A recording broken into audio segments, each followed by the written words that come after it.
¿Cómo estás?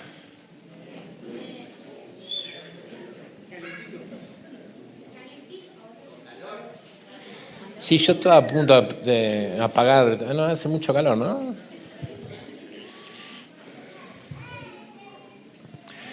Me alegro, disfrútelo. Ya pagamos la boleta, así que disfrútelo. Y quiero retomar lo que venimos hablando hace un tiempo atrás y poder darle un cierre al tema. ¿Ha podido leer algo del Antiguo Testamento después de que lo trajimos nuevamente a vida? ¿Pudo leer algún libro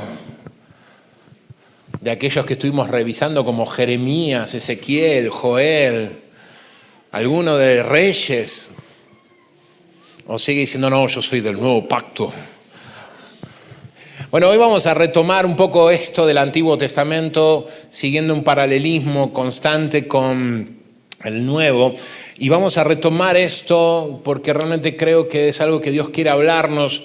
Y a todos nos encanta el pasaje de Joel, donde después de aquellos tiempos derramaré mi espíritu sobre toda carne. ¿Se acuerda de ese Joel capítulo 2? Sí, bueno, está en Joel, el Antiguo Testamento.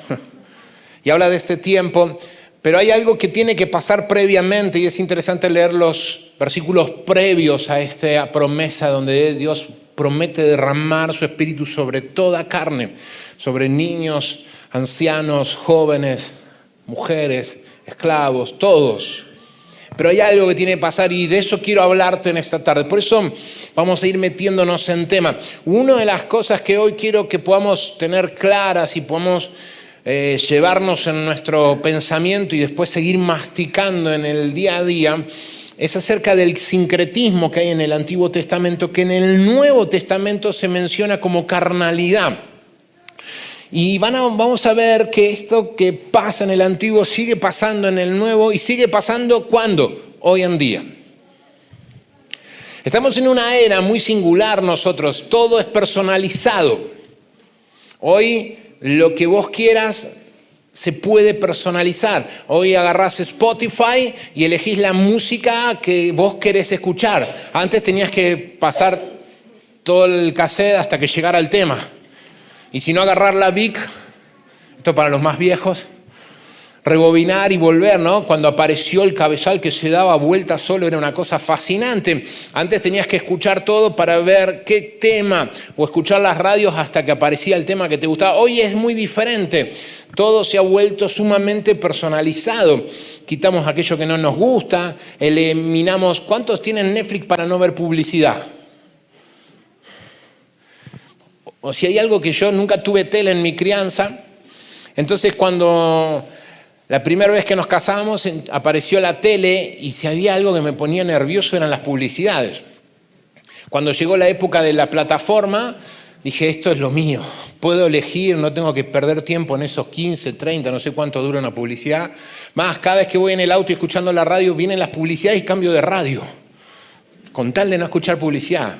Puedo personalizar, elegimos todo. Ahora los chicos para ir a la escuela eligen la ropa. Antes no enchufaban lo que sobraba del hermano mayor. Hoy, que ni se te ocurra dar la ropa usada, ¿no? Y todo se ha vuelto muy personalizado. Hoy todo es a la carta. Tenés un menú para elegir las cosas. Hace muy poquito me llevó mi señora a comer afuera. Me invitó. Se jugó después de 18 años. No, tremendo, así que lo disfruté. Y apareció el menú y fuimos a comer parrillada. Hasta la parrillada ahora puedes elegir qué poner y qué no. Antes la parrillada te decían el comer, ¿no? Y uno ahora no, yo quiero esto no, esto sí, esto no. El problema con estas cosas es cuando esto lo trasladamos a la fe. Cuando esta mentalidad de selectividad, de escoger a mi medida, o por decirlo de otra manera, llevar nuestra fe a un menú y elijo esto sí, esto no, es sumamente peligroso para que realmente experimentes la vida cristiana que Dios quiere que vivas y para que realmente tu vida sea exclusivamente de Él. Recién cantábamos, soy exclusivamente tuyo. Bueno, tenés que eliminar todos los menús de fe. No existe eso. Hay una fe, hay un solo Dios y hay una sola forma de vivirla. Y esto es importante porque en un mundo donde tenemos tantas cosas para elegir, la fe muchas veces se termina diluyendo. Miren, nos encantan las promesas de salvación. ¿Cuántos están contentos de que si el Señor me llama hoy, Él me está esperando también? Esto es tremendo. La paz que Cristo, aunque a veces no entiendo todo lo que me pasa, me da, no tiene igual. Pero muchas veces queremos esto sin soltar otras cosas, como por ejemplo la ética, como la libertad sexual, según lo que tenga ganas en el momento, o la cultura del entretenimiento, o quizás la ambición desmedida en un mundo que cada día te lleva al consumismo cada vez mayor y mayor. Queremos a Dios el domingo, que nos bendiga, que nos ame, que nos consuele, que nos llene de paz, de bendición, pero durante el lunes al sábado seguimos usando los manuales de vida para sobrevivir que el mundo te ofrece. Y este sincretismo, esta dualidad, nos lleva a vivir una vida realmente pobre, mediocre, sin altura, como creyentes. Y es en estas características donde nosotros, siendo sal, dejamos de salar. Cuando uno mira el Antiguo Testamento, rara vez vamos a ver que Israel rechace a Dios. Uno lee después de Jueces y pareciera que Israel se pone en contra de Dios, pero en realidad Israel casi nunca rechazó literalmente en Dios. Nunca desistió de él, nunca dijo ya no vamos a creer más en Dios y nos vamos a volver ateos. No va a encontrar eso. El problema que tuvo Israel fue el sincretismo. ¿Qué significa esto? Es la mezcla. Hoy en día sería, vengo a la reunión los domingos, alabo al Señor, canto, hablo como cristiano y durante la semana sigo buscando todos los demás dioses como para calmar y ayudar en mi vida cotidiana. Es esa mezcla donde no hay diferencia entre tu vida y la de los demás. Es esa mezcla donde levantamos en nuestra vida cotidiana altares a otros dioses. Y la acusación constante que vamos a encontrar en los profetas hacia el pueblo de Israel era que levantaban dioses, que había lugares altos donde se adoraban a otros dioses y rechazaban a Dios. El pueblo de Israel constantemente estuvo en esta ida y venida, y los tres dioses de los que hoy quiero hablarte, principales que aparecen en el Antiguo Testamento, se llaman Baal, se llaman Moloch y Asera. Si querés alguna vez ponerle nombres así, no te lo recomiendo para tus hijos. ¿Sí? Esos no van, ¿está? Pero te voy a contar por qué. Desde que Dios toma al pueblo de Israel, hay una cosa que constantemente le repite: no tendrás dioses ajenos delante de mí. Y hay algo que el pueblo de Israel sabía, es que no le podía hacer imagen a Dios. Cuando uno entraba al lugar santísimo, no había una figura que representara a Dios. Estaba el espacio donde Dios estaba, pero el pueblo de Israel sabía que no había forma de darle forma a Dios. Y esto era difícil, ¿por qué? Porque nos cuesta creer en lo que no vemos. ¿Se acuerdan las palabras de Jesús allí en el Nuevo Testamento, una vez que Jesús resucitó? Si no veo, no voy a creer. Y esto es una realidad que sigue golpeando nuestras vidas. Nos cuesta creer en lo que no vemos. Nos cuesta. Y estos ídolos han cambiado de nombre, pero no han desaparecido en nuestra realidad actual hoy. Cambiaron la forma, cambiaron características, tomaron otras dimensiones, pero siguen influyendo y arruinando nuestras vidas. El apóstol Pablo nos habla de esto. Y quiero invitarte a que busques un pasaje y lo lleves allí para seguir meditando después en tu casa, que está allí en 1 Corintios capítulo 3.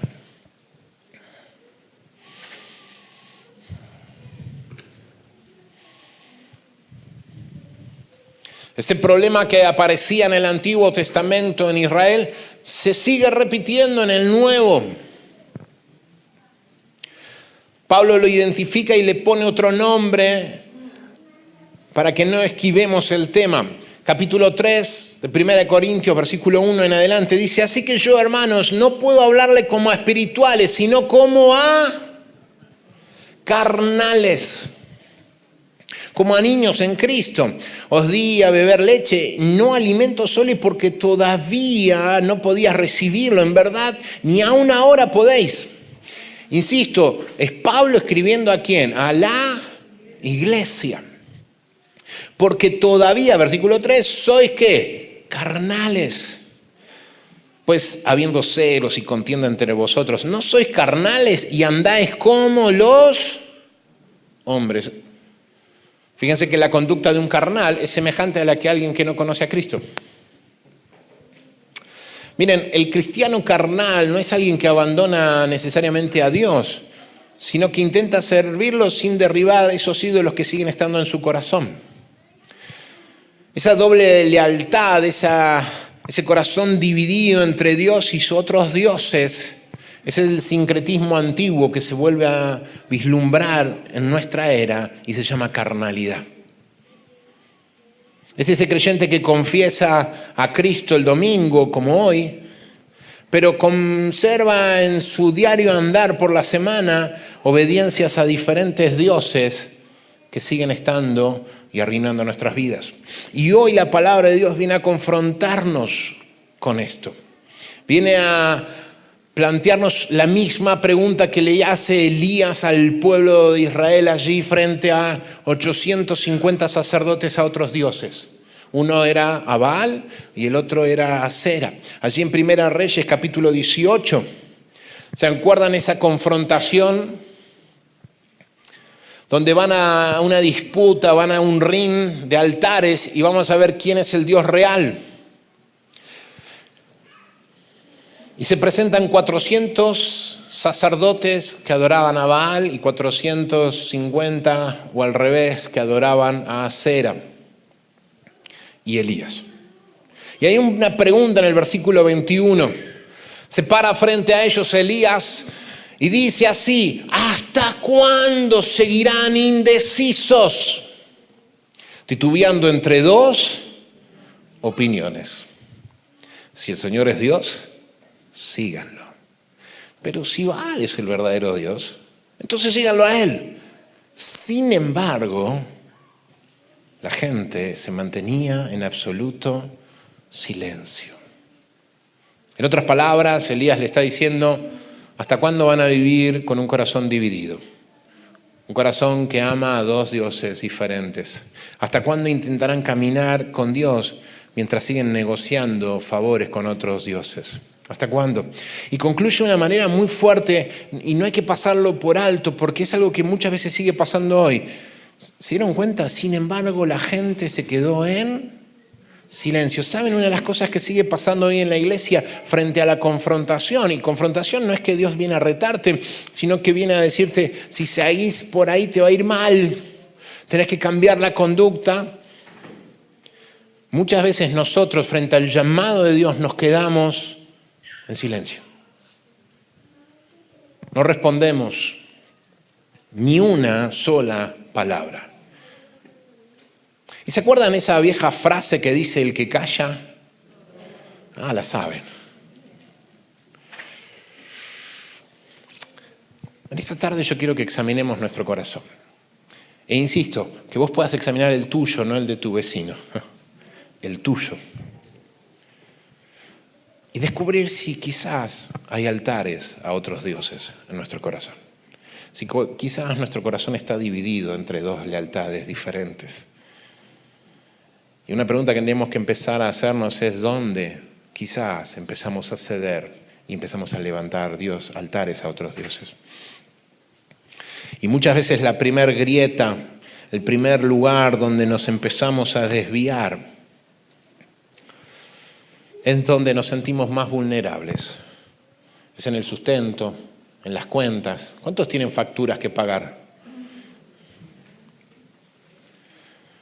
¿Cuántos piensan en el futuro económico? ¿Cuántos están hablando que Camusi subió?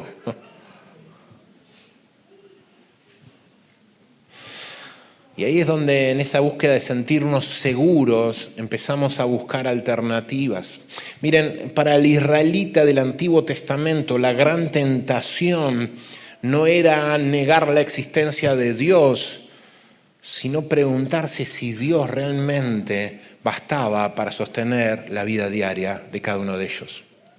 Y esa misma pregunta nos solemos hacer nosotros.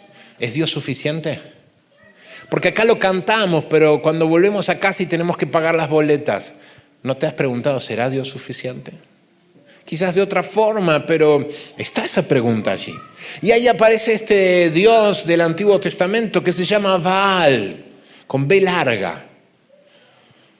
Y era el Dios cananeo de la prosperidad, el Dios del éxito visible. Era un Dios muy importante y era un Dios que constantemente competía por el corazón de Israel. Era el Dios cananeo donde se le pedía por la lluvia, la fertilidad de la tierra, la agricultura. Era el que pedían que vengan las lluvias tempranas y tardías.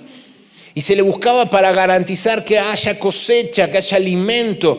Lo que se buscaba en este Dios era la seguridad financiera. Oseas capítulo 2, versículo 8, yo te lo leo, dice así: ella no se da cuenta, está hablando de Israel, que fui yo quien le dio todo lo que tiene. Es interesante porque está hablando de nosotros también. Y Dios nos está diciendo, no te das cuenta que todo lo que tenés yo te lo di. Grano, vino nuevo, aceite de oliva, hasta le di plata y oro. Pero ella le ofreció todos mis regalos a Baal. Qué interesante.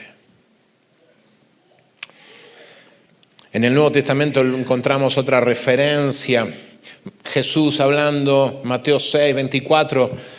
Nadie puede servir a dos señores o a dos amos, pues odiará a uno y amará al otro, o será leal a uno y despreciará al otro. No se puede servir a Dios y a las riquezas o al dinero. O la traducción sería al Dios Mamón, que es la nueva forma en que se mencionaba al Dios Baal. No se puede tener el corazón dividido en este aspecto. Y quiero mostrarte una pequeña radiografía. Quiero que puedas entender a qué se refiere todo esto. Cuando un cristiano carnal, no sé si estará bien la conjugación, baalista, puede ser,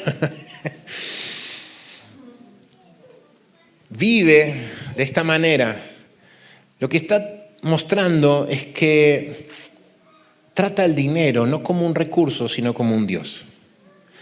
Hoy podríamos decir que se llama materialismo. Y lo que pesa más que las promesas de Dios de provisión son lo que yo puedo tener en mi mano, en mi cuenta. Nos cuesta el pasaje de Filipenses capítulo 4, versículo 19, que dice, mi Dios pues suplirá todo lo que os falte. ¿Lo crees?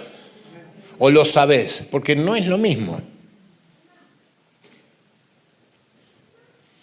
Por eso muchas veces terminamos siendo cristianos carnales baalistas, apoyando nuestra seguridad en un sueldo, en una cuenta, en los recursos que pueda tener y que los puedo ver, que los puedo tocar, que puedo saber que está ahí, antes que en un Dios que provee. Más, en esto es a veces tan fuerte que hay personas que aún teniendo capacidades y destrezas para ir por cosas mucho más grandes, prefieren trabajos que los recontralimitan, pero les dicen entre el 1 y el 5 te pago.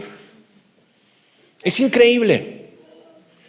Y no porque un trabajo sea más importante que otro, sino porque muchas veces muchos de ustedes tienen capacidades y las limitan por una cuestión de pseudo seguridad del trabajo seguro que no existe, sacando a Dios. Lo único seguro en este mundo es Dios y sus promesas. Pero del dicho al hecho, muchas veces aparece Baal y decís, no, yo prefiero saber que a fin de mes me llega mi recibo de sueldo, aunque sea mediocre, y teniendo la capacidad de ir mucho más alto, porque me da seguridad. Entonces el ídolo, el dinero, se convierte en tu ídolo, que sustituye a un Dios que dijo que siempre te va a proveer. Como cristianos carnales en este aspecto buscamos que Dios nos bendiga en nuestros propios planes. ¿Cuántas veces oraste que el Señor te bendiga en tu negocio, en tu proyecto, en lo que vos querías encarar? ¿Nunca oraron así? No mientan, ¿eh? Pero ¿alguna vez le preguntaste si ese proyecto era el que Dios quería que vos hagas? ¿O está acorde? ¿O la forma en que encarás el proyecto es para darle gloria a Dios o para que a vos te dé cierta tranquilidad? Muchas veces pedimos a Dios que nos bendiga en esto o en aquello, pero no actuamos de acuerdo a la ética que Dios demanda de nosotros. Muchas veces engañamos, escondemos números, codiciamos, tenemos una ambición desmedida, queremos más de lo que nos corresponde, con tal de asegurarnos una prosperidad. Y esto es seguir rindiendo adoración a Baal. Y lo vemos en cosas tan simples como esta, la obsesión laboral, el consumismo. ¿Cuántos tienen en sus carritos de Temu, Mercado Libre, Shein? ¿Me olvido de alguno? Cosas que simplemente dijeron, tengo que comprar. No lo necesitas, pero lo pusiste ahí porque consumismo. En la ansiedad financiera, e incluso en esto, la incapacidad de dar generosamente. Nuestra mano se cierra.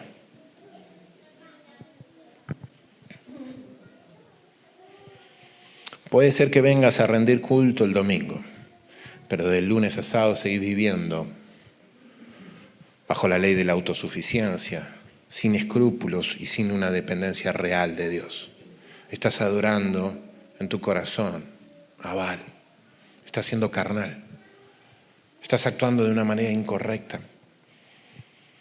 La pregunta no es si tenés para administrar recursos o si tenés que trabajar o no, porque el que no trabaja no coma. O si tengo que o no, entonces planificar. Sí, hay que hacerlo, pero no tiene que ese Dios determinar o gobernar tus decisiones. La pregunta quizás es si estas cosas están ocupando el lugar, si es esto lo que está gobernando las decisiones del por qué hago lo que hago, y si es esto lo que te está robando la paz.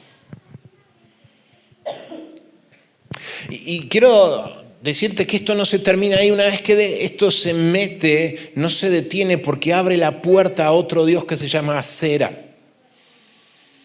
No se detiene en mi bolsillo, en mi billetera, en mi cuenta. Cuando abrimos la puerta a la lógica del mundo en nuestras finanzas, tarde o temprano empieza a meterse y a justificar la lógica del mundo en las cosas que deseo.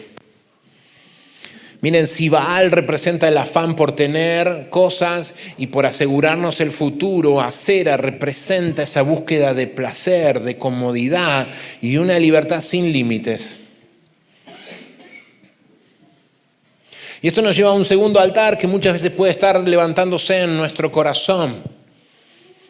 Y es esta diosa Acera, que te ofrece placer, que te ofrece comodidad. Hoy podríamos llamarlo también hedonismo. Y era una diosa que involucraba y buscaba sobre todo todos aquellos que querían tener hijos, porque lo que brindaba esta diosa era la fertilidad. Era el bienestar personal y era una diosa que te permitía disfrutar del placer sexual. Muchas partes de la forma de adorar a esta diosa eran teniendo relaciones sexuales con diferentes sacerdotisas en lugares diferentes de la tierra. Y era sin obligación más. La intención es que al tener relaciones frente a estos dioses, ellos se estimulaban y te bendecían de esa manera.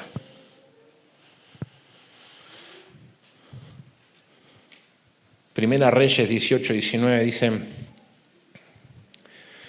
que envió a reunir conmigo a todo Israel en el monte Carmelo. Y había 450 profetas de Baal y 400 profetas de Acera que comían en la mesa de Jezabel. En el Nuevo Testamento toma otra forma, pero se la vuelve a mencionar. Filipenses capítulo 3, 18 en adelante. Dice, por ahí andan muchos cuyo Dios es el vientre. Y cuando hablamos del vientre estamos hablando de las cosas que nos causan placer, nos generan deseos y queremos satisfacer. Yo hace unos días atrás le dije, ¿cómo me gustaría, porque este era un domingo que hace rato no teníamos en casa, comer fideos? ¿Y quién me estaba movilizando? Las entrañas, el vientre, las tripas dirían otros. Allí. Pero fíjense lo que dice, cuyo Dios es el vientre y su gloria es su vergüenza, que solo piensan en lo terrenal. En 2 Timoteo capítulo 3 menciona de cómo son las características del mundo en el que vos y yo vivimos hoy. Y una de las cosas que menciona el versículo 4 es que son amigos del placer más que de Dios.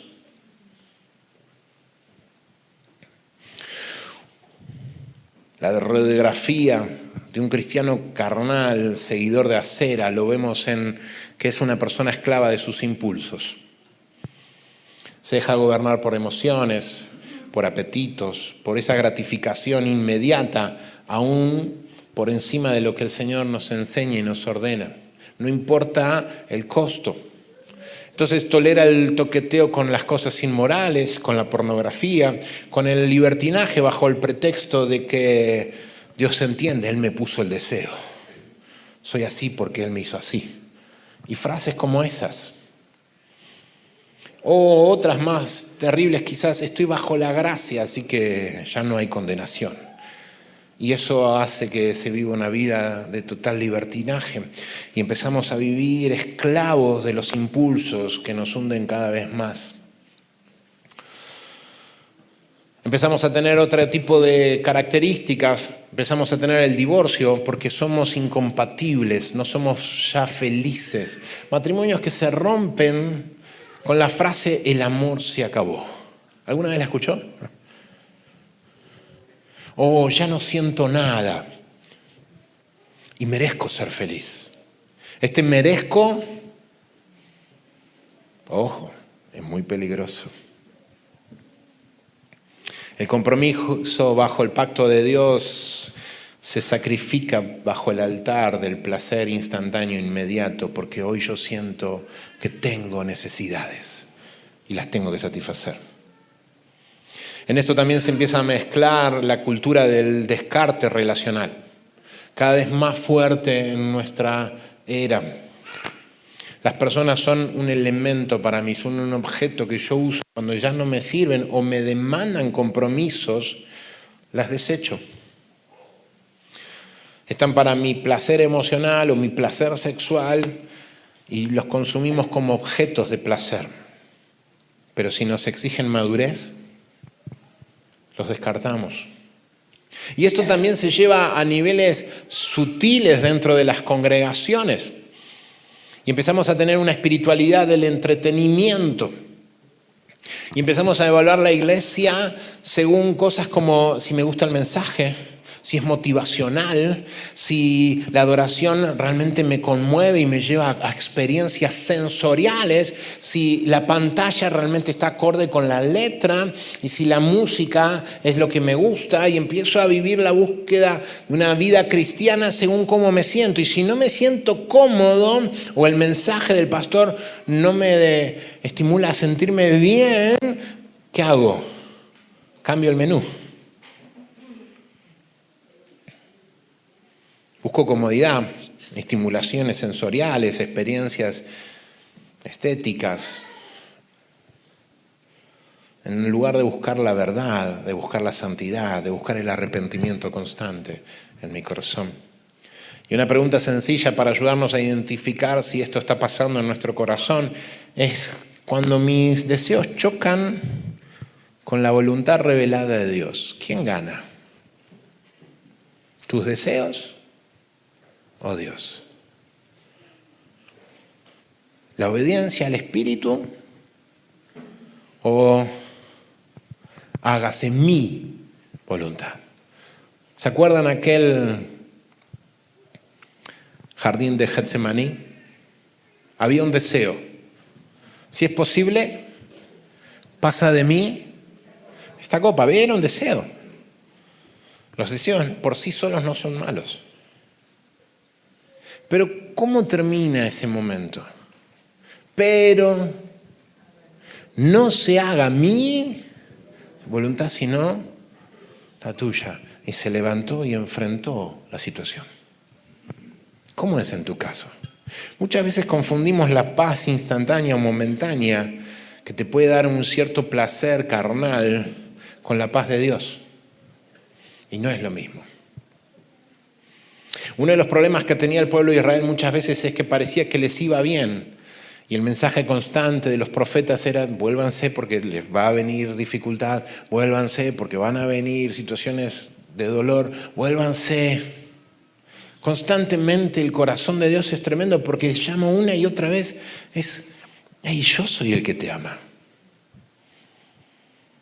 Y te estoy advirtiendo.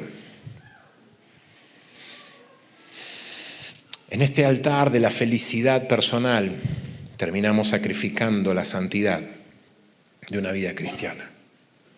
Y esto es muy peligroso porque nos lleva a otro altar más peligroso todavía, que nos va a llevar a una búsqueda desmedida de prosperidad,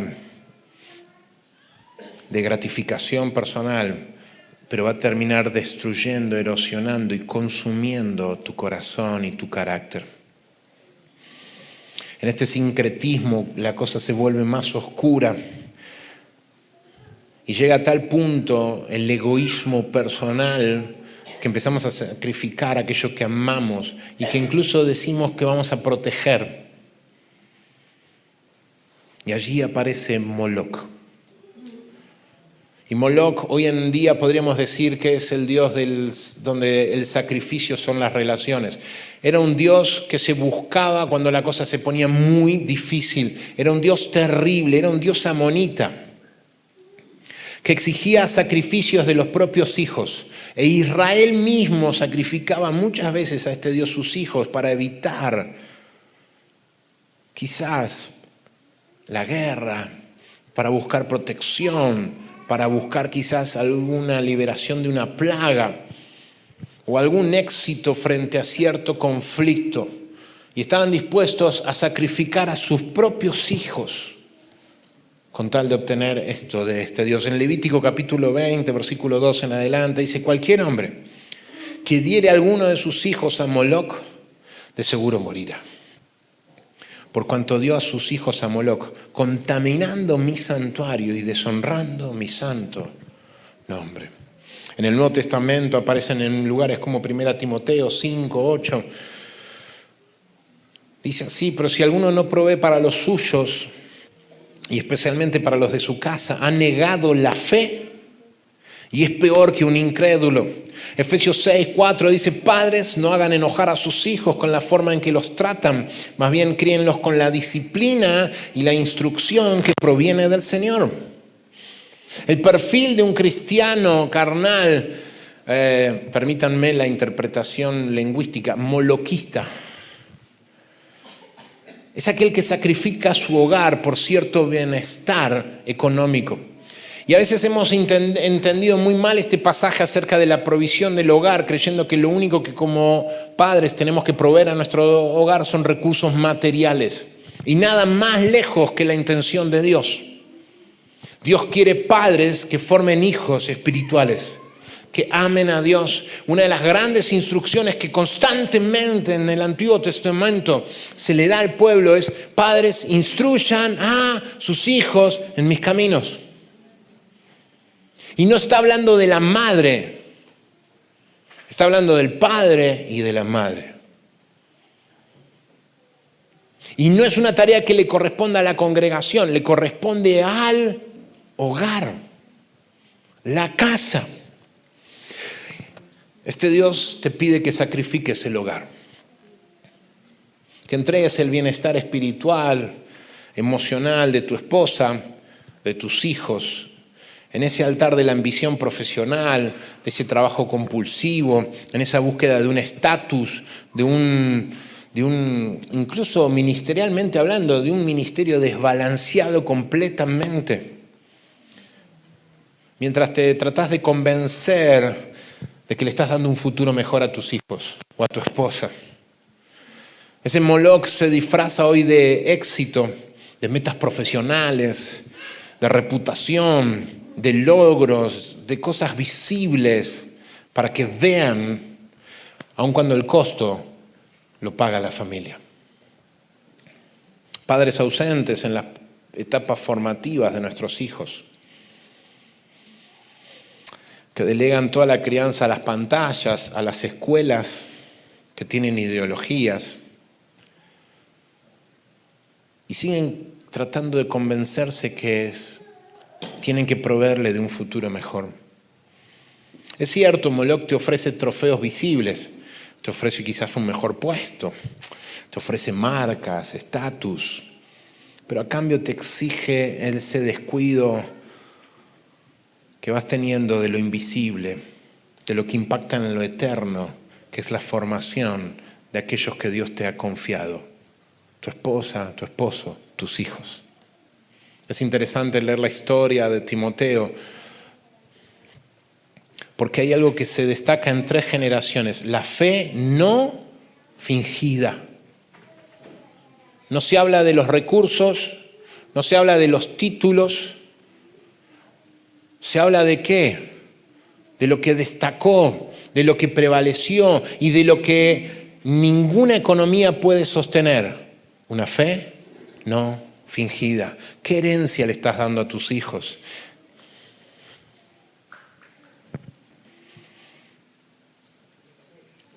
El diseño de Dios para la familia no recibe aplausos inmediatos. Sembrar valores, discipular el corazón de tu esposa, de tus hijos, formar un legado de fe que impacte en lo eterno, no te da resultados instantáneos, no es visible enseguida. A veces tenés que esperar muchos años para ver el resultado. Pero hay una cosa, que cuando vos seguís el diseño de Dios y dejás de adorar a los dioses de este mundo, de este sistema, todo impacta en la eternidad. Y no es enojarte con la iglesia cuando tus hijos no estén acá, es decir, ¿qué estuviste sacrificando? ¿A qué Dios que hoy has perdido cosas como la familia? Moloch tiene un alto costo. Este altar deja heridas muy profundas, consecuencias que a veces son irremediables. Hogares sin presencia activa, hijos formados por pantallas o por la escuela o por ideologías de distinto tipo, por la moral de nuestra sociedad. En vez de estar recibiendo la educación espiritual, amorosa y pastoral de los sacerdotes, que son los padres del hogar.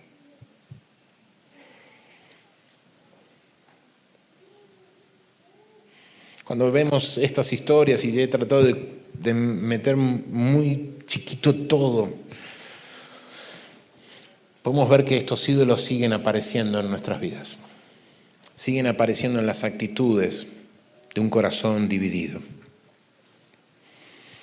Queremos la salvación de Cristo, pero a veces seguimos comerciando con Baal, buscando el placer de Acera, sacrificando lo sagrado, que es la familia, a Moloch. La realidad es que vos y yo no podemos caminar con un pie en el reino y otro en el sistema de valores de este mundo. Tenés que tomar decisiones. Y llegó el momento de que tengas que tomar una decisión. Si vos querés que el Espíritu de Dios se derrame sobre tu vida una y otra vez y tu vida sea una vasija siempre llena del Espíritu de Dios, hay una decisión que tenés que tomar. No podés tener el corazón dividido entre Dios y otros dioses. Y esto no es una invitación a dejar de trabajar, o dejar de disfrutar, o dejar de alcanzar logros. Es que tu corazón esté correctamente centrado y enfocado en Dios.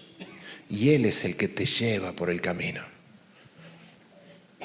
Te vuelvo a hacer la pregunta que le hizo Elías. ¿Hasta cuándo claudicaréis vosotros entre dos pensamientos? Si Jehová es Dios, síganle. Pero si Baal, vayan en pos de él. Me hace acordar a las palabras de Josué, ¿se acuerdan?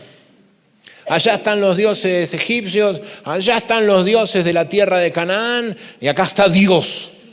Tomen una decisión. Pero yo y mi casa... Y esto no es una frase bonita, esto tiene que ser la realidad de cada creyente espiritual. No podés seguir viviendo la vida cristiana carnalmente. Miren, el término claudicar allí en Primera de Reyes tiene que ver con cojear o moverse de un lado al otro. Si vos querés vivir una vida espiritual, tenés que tomar decisiones y dejar de estar de un lado al otro. Muchas veces, para entender esta idea, es que te des cuenta que muchas veces nos parecemos al péndulo de un reloj. Estamos de aquí para allá. Y así no hay forma de que Dios te use, no hay forma de que las bendiciones realmente sean una realidad en tu vida, no hay forma de que Dios se manifieste y haya una expansión sobrenatural como iglesia, como persona, como hogar. Tenés que tomar decisiones. Te llevo a un último pasaje allí en Santiago capítulo 4, calculo que se te ha cruzado en esta charla. Versículo 4 dice adúlteros. ¿Adúltero quién es? Aquel que decidió amar a alguien y de repente, ustedes entienden, ¿no? Fíjense el mensaje de Santiago a la iglesia, adúlteros. ¿No se dan cuenta que la amistad con el mundo los convierte en enemigos de Dios? Lo repito, si alguien quiere ser amigo del mundo, y estamos hablando del sistema de valores, de estos dioses, se hace enemigo de Dios. Versículo 8 dice, acérquense a Dios y Dios se acercará a ustedes. Lávense las manos, pecadores, purifiquen su corazón, porque su lealtad está dividida entre Dios y el mundo.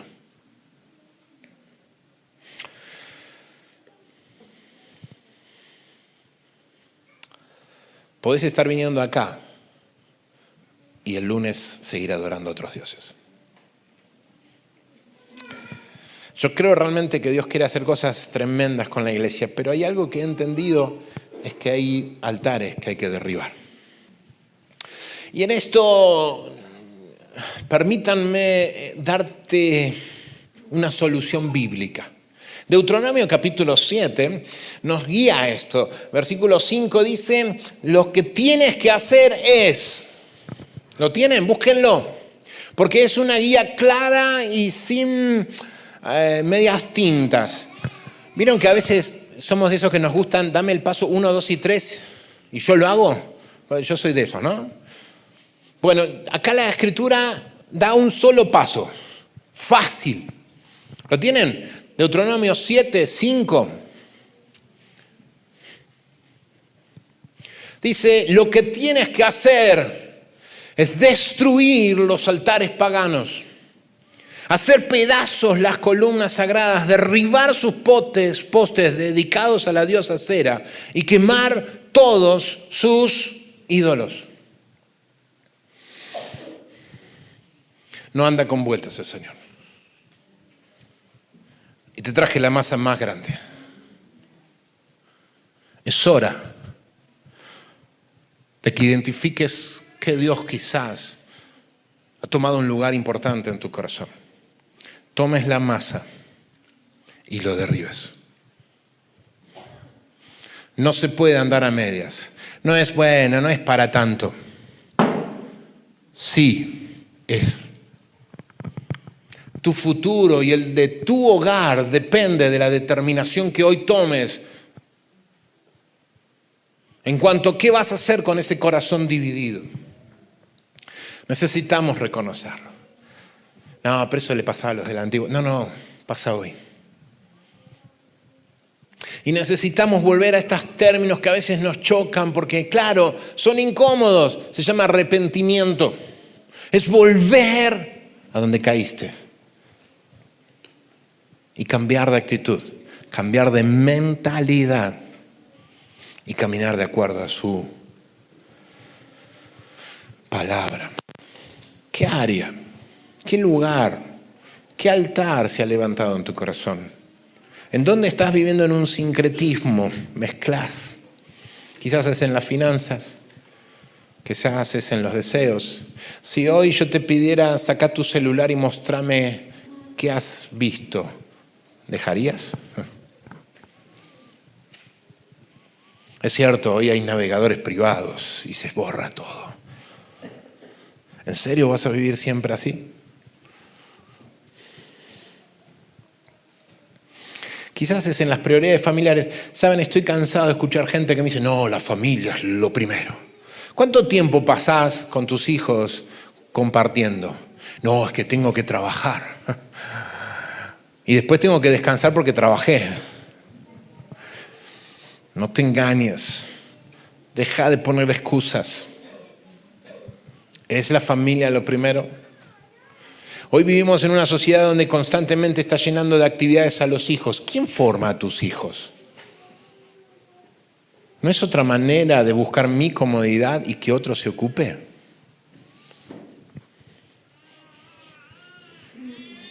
Quizás es que estás constantemente buscando una reputación o el control o tantas otras cosas. Romanos 12 dice, no te conformes a este siglo, a este sistema de valores. No busques lo que este mundo busca. No busques lo que la carne desea sin ser sometida a Cristo. No lo busques, sino que renovate. Renoven su manera de pensar y comprueben que la voluntad de Dios siempre es buena. Es agradable. Hey, hermanos, no busques el placer instantáneo. Deja de estar buscando cosas que no tenés que buscar en ese celular. No puede ser que en los matrimonios haya claves y escondan lo que uno tiene en el celular del otro. No puede ser que haya padres que no sepan qué hacen sus hijos con el celular. ¿Cómo puede ser que vos le des un portal a un montón de mundos que le pueden arruinar el futuro? ¿Qué clase de padre responsable, agradecido de los hijos que has recibido, está siendo?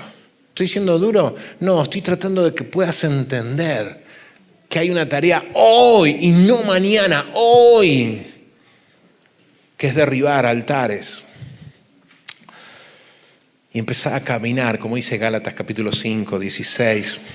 Anden en el Espíritu. Dejen que Él los guíe y no van a satisfacer los deseos de la carne. ¿Sabes cómo se vence la carne? ¿Sabes cómo hago para que no me lleven los impulsos? Porque son fuertes. Hey, sí, lo sé. Soy de carne y hueso igual que ustedes. Yo también tengo que derribarlos. Es sometiéndome, rindiéndome y buscando una y otra vez la llenura de su espíritu. ¿Qué es lo primero que buscas? ¿Ver qué estado publicó algo mientras dormías o buscas su rostro? Porque déjame decirte algo, lo hemos leído y estudiado desde que arrancamos el año. La victoria no es por tus fuerzas, es por mi espíritu, dice Jehová de los ejércitos. Para eso tenés que derribar otros altares. Es interesantísima esa escena y cierro con esto. Donde está el profeta y todos estos sacerdotes a dioses de Baal y Acera no pudieron hacer que el fuego descienda. Y el sacerdote, ¿qué hace? Agarra piedra por piedra y reconstruye el altar a Dios. ¿Cuándo? Préstenme atención acá. Cuando vos dejás y derribás los altares a otros dioses y volvés a levantar y restaurar el altar a Dios, ¿saben qué pasa? Desciende fuego. Y la promesa de Joel se cumple. Cuando el pueblo viene al arrepentimiento y era el llamado de Dios una y otra vez en todos los profetas, el fuego desciende y consume lo que está en el altar y tu vida empieza a ser una vida llena del fuego de Dios. Día y noche, noche y día cantábamos hoy. Tenés que derribar otros altares. Y ahí donde estás, yo quiero invitarte que por un instante te preguntes esto. ¿Estoy teniendo una doble lealtad? Y algo que hemos aprendido es que el corazón es muy, muy engañoso. Por eso el consejo de David es muy bueno. Examíname vos, oh Dios. Y yo quiero invitarte porque realmente entiendo que Dios quiere hacer algo con cada uno de ustedes. Y quiere derramar su fuego en cada uno de ustedes. Pero hay altares que tienen que ser derribados. Es que le preguntes ahora, ¿hay un corazón dividido en mí? Señor, tengo el corazón siendo desleal. He estado adulterando mi amor con vos. Es interesante porque Dios nos llama a ser santos y santos tiene que ver con exclusividad, con entrega total. No hay proyecto más importante que Dios, no hay relación más importante que Dios, no hay futuro sin Dios. Y cuando yo todo esto lo someto a Él, lo consagro a Él, lo santifico, Él lo direcciona y su voluntad siempre es buena y agradable. En esta tarde te pregunto, ¿hay un altar que necesitas derribar? Ahí donde estás, quiero invitarte a que puedas cerrar tus ojos un momento.